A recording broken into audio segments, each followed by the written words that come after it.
ఏవైతే మనకు ప్రకృతి ప్రసాదించిందో దాన్ని నాశనం చేయకుంటే చాలు. ఈ మాట రేవంత్ రెడ్డి గారికి చెప్పుండ్రి. ఆ అడవులను నరుకుతా ఉన్నాడు, ఆ భూములను నరుకుతా ఉన్నాడు, ఆగమాగం చేస్తూ ఉన్నాడు. ఆ దామగుండము, ఆ హెచ్సియు సరే ఇప్పుడు కొన్ని కోర్టు తీర్పులు వచ్చి కొంత చల్లబడ్డరు, కొంత ఏదో జరిగింది కానీ మరి ఎవడు పట్టించుకోకపోతే జర తీర్పులలో ఏమైనా అవకతవకలు అటు ఇటు జరుగుంటే ఏంది ఈ ప్రకృతి పరిస్థితి ఏంది? ఈ ప్రకృతి వనరుల్ని నాశనం చేయకుండా అని చెప్పుర్రి ముఖ్యమంత్రి గారికి. మీరు అదే పార్టీలు ఉన్నారు, మీరు ఎమ్మెల్సీ అయినరు కదా విజయశాంతి గారు, మీరు చెప్పుండ్రి. ఇక వీరే అంటూ ఉన్నారు ప్రకృతి ప్రసాదించిన వనరుల్ని సరిగ్గా వినియోగించుకోవాలట. ఓ చెట్టు ఉన్నది, ఆ చెట్టు నీడను పొందాలి, ఆ చెట్టు ఫలాలను పొందాలి, ఆ చెట్టు నుంచి వెళ్ళేమని ఇంత అటు ఇటు ఏదైనా మంచి మనకు ఒక వాయువు విడుదలైతే దాన్ని పీల్చుకోవాలి. చెట్టు పుణ్యాన్ని ఒక 4 వాన సుక్కలు పడితే మనం ఇంత నీళ్లు నింపుకోవాలి, ఇవన్నీ చేయాల్సి ఉంటుంది కదా. అవేవి చేయకున్నా సరే దండం పెడతా చెట్టును నరకకుర్రి, దండం పెడతా చెట్టును కొట్టేయకుర్రి, దండం పెడతా చెట్టును ఎండిపోయి చచ్చిపోయేటట్టు చేయకుండా వినియోగించుకోకున్నా సరే దాని మానం అదే పెరుగుతుంది, నీ మానం నువ్వే పెరుగు. నీకు రోడ్డు కావాలంటే నీ ఇంట్లో వేసుకో, ఉత్తి పుణ్యాన చెట్లను నరకుడు.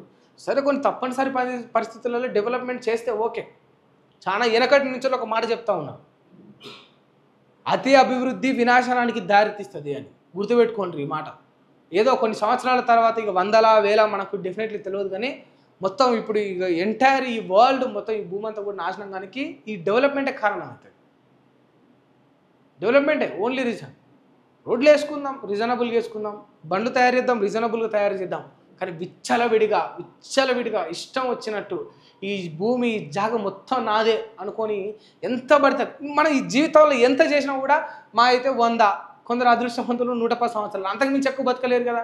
ఏదో అంటే ఇక ఇంకో 1,00,000 సంవత్సరాలు వీడిదే అయినట్టు భూమి మీద మొత్తం ఆధిపత్యం చెలాయించడం ఎంతవరకు సమంజసం? ఉండిపోదాం, ఇంత టైం పీరియడ్ ఉంటుంది మనకు. ఇక చాలామంది చెప్తారు కదా దేవుడు మనకి ఇచ్చిన గొప్పవారమే చావు మరుపు, మనం ఏ రోజు చచ్చిపోతాం అన్న విషయం మనకు కూడా తెలుసు, కానీ దాన్ని మనం మర్చిపోతాం, మన జీవితాన్ని మనం సాగిస్తాం. మరి అటువంటి భాగ్యం మనకు కలిగినప్పుడు ఏదో గడిపించుకుంటూ పోవాలి.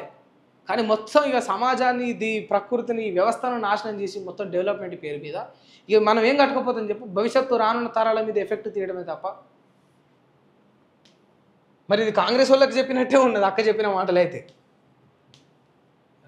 హైదరాబాద్ అభివృద్ధికి కేంద్రం తోడ్పాటుతో నూతన దిశగా అడుగులు.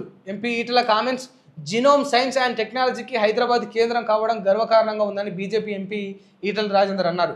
ఇవాళ హైదరాబాదులో ఐఐసిటిలో స్టార్టప్ కాంక్లేవ్లో కేంద్ర మంత్రి జితేంద్ర సింగ్తో కలిసి పాల్గొన్న ఈటల రాజేందర్ ఈ సందర్భంగా మాట్లాడుతూ ప్రభుత్వం రంగ సంస్థలకు ఇవాళ హైదరాబాద్ నిలయంగా మారిందని, అనేక రంగాల్లో దూసుకుపోతున్న ఈ నగరం కేంద్ర ప్రభుత్వ సహకారంతో భవిష్యత్తులో మరింత గొప్పగా తన స్థానం నిలబెట్టుకోబోతుందని ఆశిస్తూ ఉన్నారు. సరే అంటే నిజంగా హైదరాబాద్కు కొన్ని గుర్తింపులు ఇవ్వడమో లేవో, కాకపోతే హైదరాబాద్కు కొంత ప్రయారిటీ ఇవ్వడం జరుగుతూ ఉన్నది సంతోషమే. ఓపెన్గా ఒక మాట మనం మాట్లాడుకుందాం. ఇప్పుడు కావాల్సింది ఈ కేంద్రం నుంచి తోడ్పాటు కేవలం ఈ యొక్క హైదరాబాద్కే కావాలనా, లేకపోతే ఎంటైర్ తెలంగాణకు కావాలా?